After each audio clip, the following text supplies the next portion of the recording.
Figaro is kind of one of those quintessential characters that, you know, if you even mention it to someone just walking down the street, they've at least heard the name Figaro. For heaven's sakes, one of the great newspapers of the world is called Le Figaro because he's the one who told everything. He was the one who had all the information. He's the one who, you know, was the center of town for Seville. And I think, you know, being able to come on and sing a tune that everybody knows right from the start is also a lot of fun. But it also sets the bar a little high you want to make sure you get over that hurdle for the audience. The audience is actually a very important character involved, particularly in comedy compared to tragedy. Say if you're doing Bohème or something, you know, everything kind of moves on through. But we're able to stop and allow for the reaction of the audience, and the audience plays off us and we play off the audience. So, you know, if people came back for, say, a second performance, chances are very high that they would see and experience something very different than what they did the first time, just depending on the audience reaction.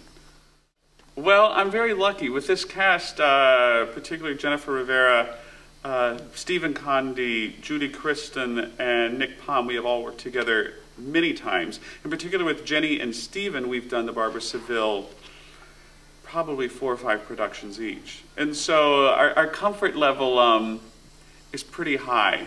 And so we definitely do what we can to, shall we say, make the other one laugh and see what we can pull off.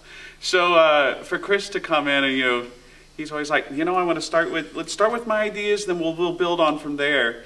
And sometimes we all go on autopilot, and he just sits there and shakes his head like, oh, for heaven's sakes. He's like, can we start at ground zero before we're already at, you know, on the 10th floor? But it's an awful lot of fun, Absolutely, no, I think it's completely accessible to anyone. And I was sitting in my hotel room last night, and actually 2 different commercials, one was on ESPN and one was on CNN, both used the overture of the Barber Seville.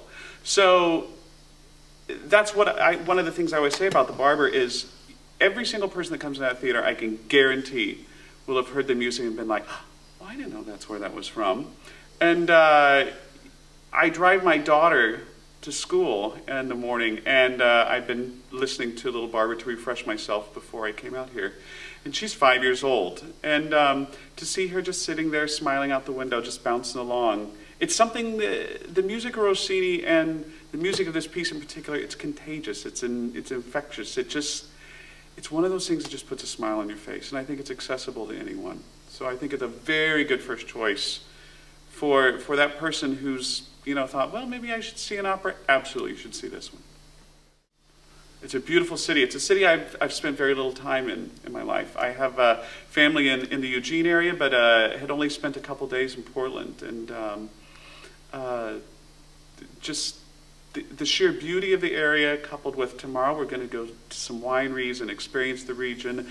I took a drive up to Mount Hood the other day and ate at the Timberline Lodge. And so one of the luxuries afforded us in this profession is that when you get to go work in a city, you get to really experience the city.